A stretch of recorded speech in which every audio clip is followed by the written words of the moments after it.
Anak laki itu tebal. Aduh. Rinka? Nggak ada. Tuh di dalam noh. Mami mana? Mami di kamar sono. Mau susu nggak? Cuci nggak? Susu. Cuci. Sini dari colokan ya? Di hidung. Di hidung. Oh, Udah deh. udah. Dari Tapi itu nggak udah dinyalain? mati. Kan ibu mams. Ini hidup. Oma di sini, Oma di bawah. Oma di bawah dia.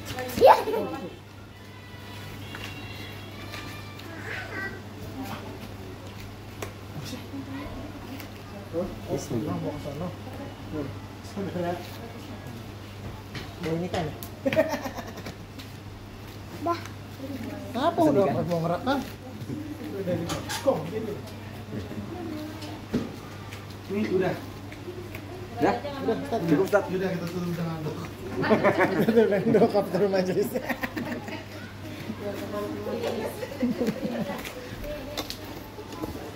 Baik. Bismillahirrahmanirrahim. Assalamualaikum warahmatullahi wabarakatuh. Waalaikumsalam. Kurang kencang ya? Alhamdulillah. Alhamdulillah hamdan katsiran Gua coba gitu. tayyiban mubarakan fihi kama yuhibbu rabbuna wa yardah. Pasti makan kabel kan? Wassalamu ala habibina al-Mustafa wa ala alihi wa ashabihi Dia belum dipencet udah. man istanna bi sunnatihi ila yaumiddin. Amma ba'd. Alhamdulillah. Alhamdulillah kita bersyukur kepada Allah Subhanahu wa taala atas karunia dan kenikmatan yang Allah Subhanahu wa taala telah limpahkan kepada kita. Sungguh hendaknya kita selalu mengingat bahwa sejatinya kita mampu melakukan segala hal, menjalankan aktivitas kita, melakukan setiap rencana yang kita buat. Jangan tutup ya. Semua itu bukan karena kitanya yang bisa, bukan karena kitanya yang hebat, tapi itu semua karena Allah Subhanahu wa taala yang memudahkan bagi kita. Bahkan dalam urusan ibadah sekalipun, sejatinya yang membuat kita bisa melakukan ibadah bukan karena kitanya yang bisa, bukan karena kitanya yang mampu, tapi karena Allah Subhanahu wa taala yang membuat kita mampu. Karena Nabi Shallallahu alaihi wasallam pernah bersabda saat beliau dengan para sahabatnya sedang membuat parit sebelum perang Khandaq. Beliau mengatakan, kalau bukan karena nikmat dari Allah, maka sungguh kita tidak akan pernah mampu untuk beribadah. Oleh karena itu, sebagai seorang hamba, sudah semestinya bagi kita untuk selalu bersyukur kepada Allah Subhanahu wa taala, senantiasa memanjatkan puji dan syukur kepada Allah. Dan ketika kita bersyukur kepada Allah, sejatinya kita sedang menguntungkan diri kita sendiri. Ketika kita bersyukur kepada Allah, sebetulnya kita sedang membuat diri kita akan mendapatkan kebaikan yang besar. Ada dua hal yang hendaknya kita ingat agar kita selalu termotivasi senantiasa bersyukur kepada Allah Subhanahu wa taala. Dan ini janji Allah kepada hamba-hambanya. Mana Allah Subhanahu wa taala berfirman, la in syakartum la azidannakum. Jikalau kalian bersyukur, niscaya kata Allah, aku akan tambahkan lagi kenikmatanku. Dan yang kedua kata Allah Subhanahu wa taala, ma yaf'alullah bi'adzabikum in syakartum wa amantum. Allah Subhanahu wa taala tidak akan menghukum tidak akan menyiksa hamba-hambanya yang telah beriman kepada Allah dan selalu bersyukur atas karunia dan nikmatnya. Dua hal ini hendaknya selalu kita ingat, bahwa dengan bersyukur kepada Allah, Allah menjanjikan Allah akan tambahkan lagi kenikmatannya untuk kita, dan Allah Subhanahu wa Ta'ala akan jauhkan kita dari hukuman dan juga siksaannya.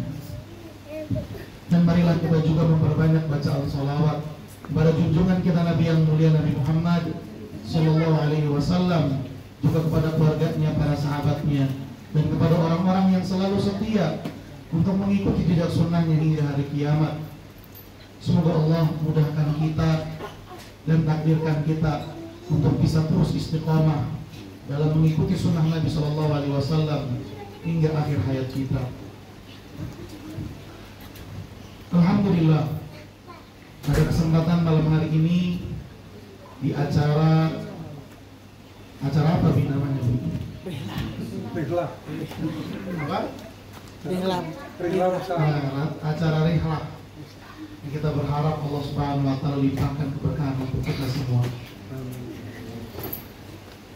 Di sela-sela kegiatan kita, Allah Subhanahu wa Ta'ala masih memberikan kita sebab yang sejatinya dengan sebab tersebut akan memudahkan kita menuju surga Allah Subhanahu wa Ta'ala.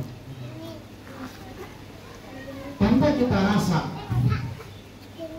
atau mungkin kita tidak menyadari, di sela-sela acara kita rihlah bersama ini, Allah masih memudahkan kita untuk menuntut ilmu agama, untuk belajar ilmu agama, untuk memperdalam ilmu agama. Dan Rasulullah SAW mengabarkan, man salaka tariqan yaltamisu fihi ilman sahalallahu lahu bihi tariqan ila jannah. Siapa yang meniti suatu jalan untuk mencari ilmu agama, untuk mendapatkan ilmu agama, maka Allah akan mudahkan baginya jalan menuju surga. Maka kita berharap mudah-mudahan selain kita di sini senang dan bahagia karena bisa bertemu, mudah-mudahan dalam acara kita yang kita sisipkan dengan belajar bersama, membahas firman Allah, sabda Nabi Sallallahu Alaihi Wasallam, untuk semakin memperdalam ilmu agama, mudah-mudahan ini bisa menjadi sebab buat kita mudah untuk masuk dalam surganya Allah Subhanahu wa Ta'ala. Harapan kita bukan hanya bisa berkumpul di dunia, tapi juga mudah-mudahan kita bisa berkumpul di akhirat kelak di surganya Allah Subhanahu wa Ta'ala. Karena Nabi Sallallahu Alaihi Wasallam juga mengabarkan bahwasanya orang-orang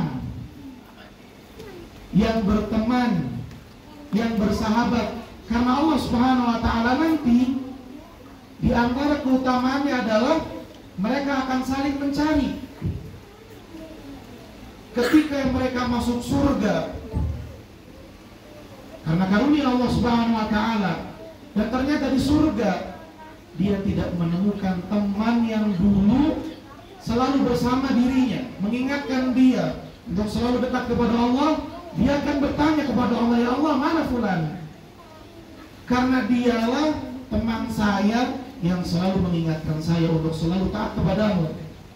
Saya cari di surga tidak ada. Maka Allah mengizinkan dia untuk mencari temannya di neraka. Ketika ketemu, Allah Subhanahu wa Ta'ala mengizinkan sahabatnya, temannya yang tadinya masuk neraka, Allah izinkan untuk masuk surga. Boleh jadi